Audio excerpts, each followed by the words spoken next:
another box within a box. So this is a little bit different scale than the LGB or Pico, but that's okay. It's 1/32 scale. They call gauge 1. So that's all right.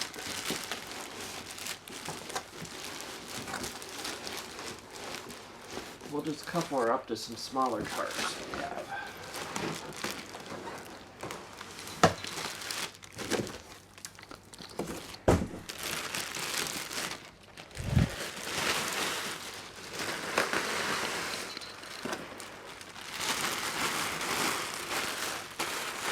This bag so our pup doesn't get it. Hi everyone! How are you doing?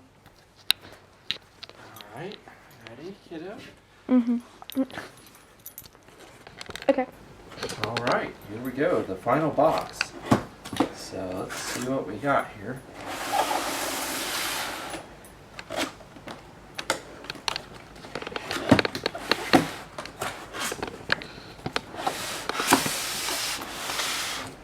We're getting pretty good at unboxing these things.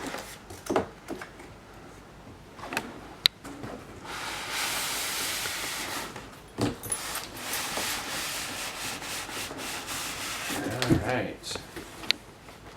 Some more literature. Looks like operator's manual. That'll come in handy. And then here is the big machine. So it looks like we gotta cut this some more.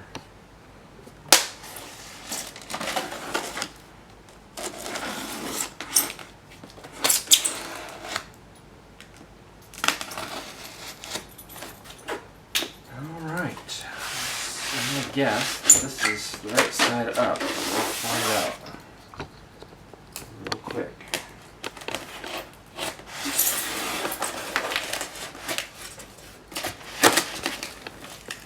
There it is.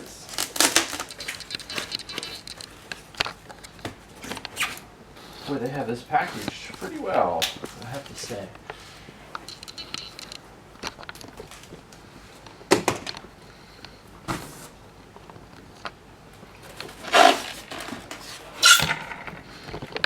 Are you good, kiddo? Mm-hmm. Alright.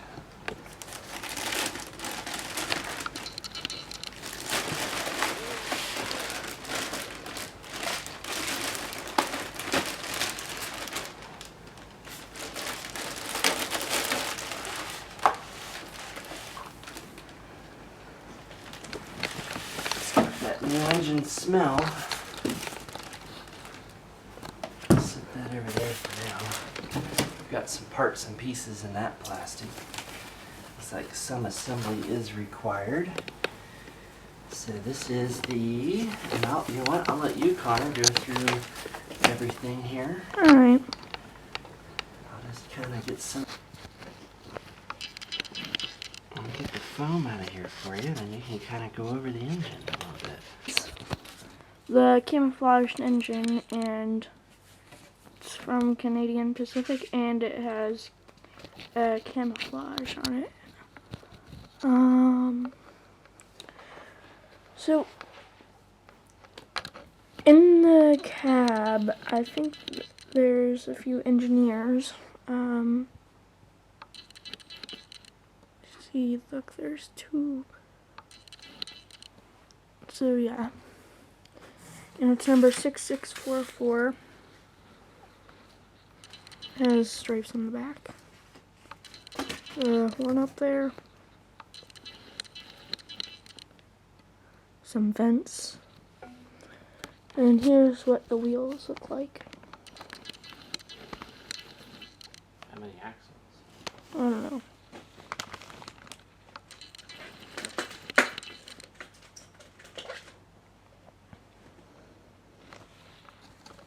There's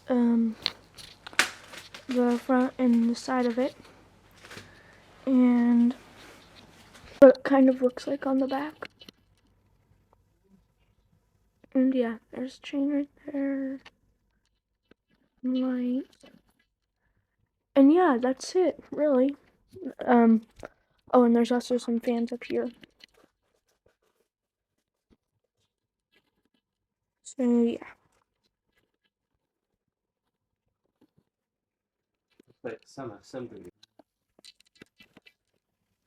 So those are the hoses and pipes and stuff.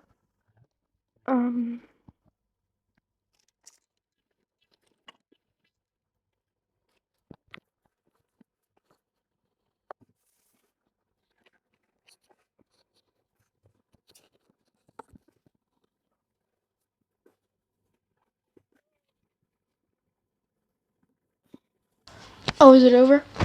No, I guess there's some more things in here we can show. Mm-hmm.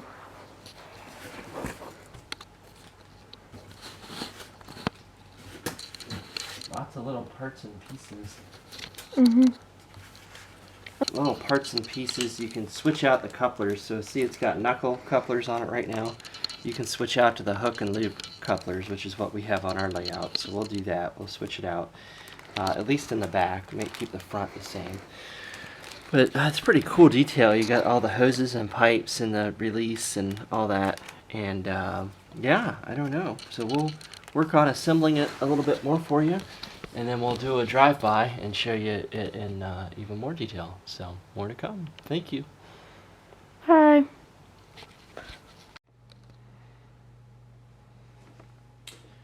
Okay, so initial impressions of the MTH SD70 is positive. I think it's a great engine.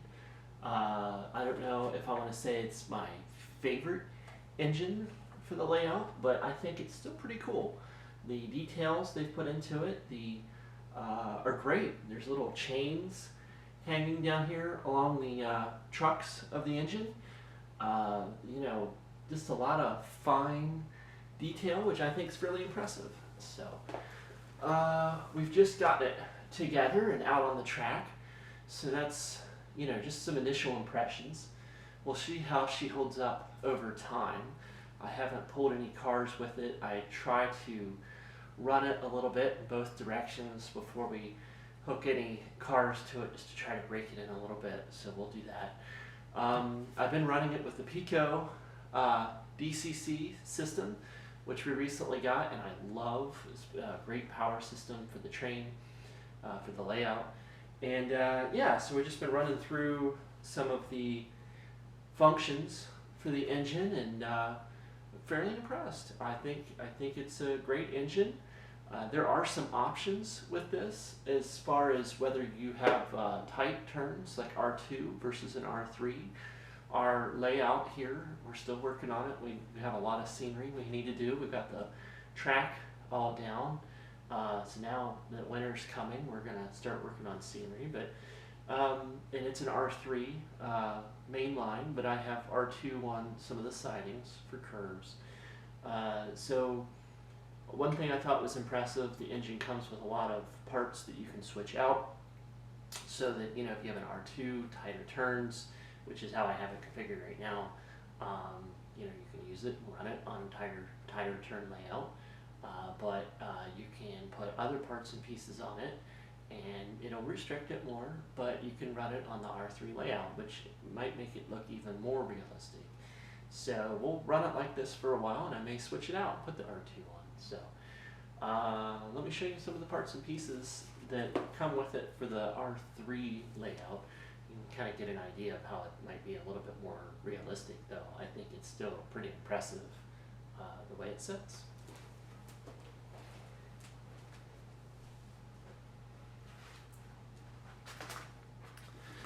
So with the R3 layout, you have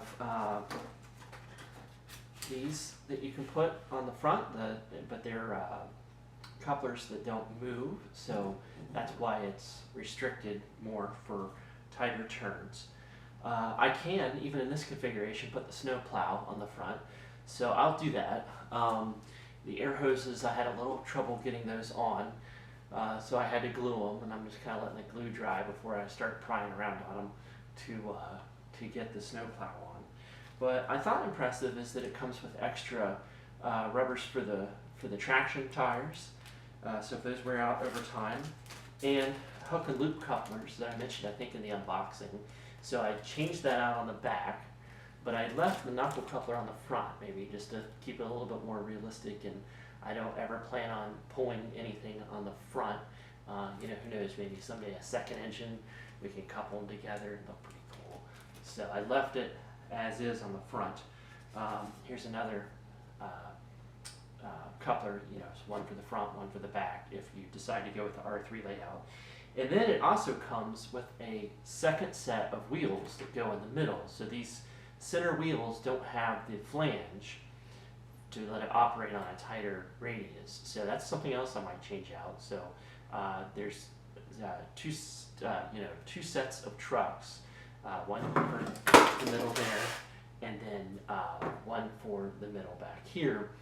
And again, reduces the radius of the turn, but might look a little bit more realistic. So anyway, I haven't done that, but we may do that. So, but anyway, let's fire it up, run it through some basic functions here, and you can see for yourself. It's I think a really cool engine. So if you're doing DCC, it's number 3 to start it up.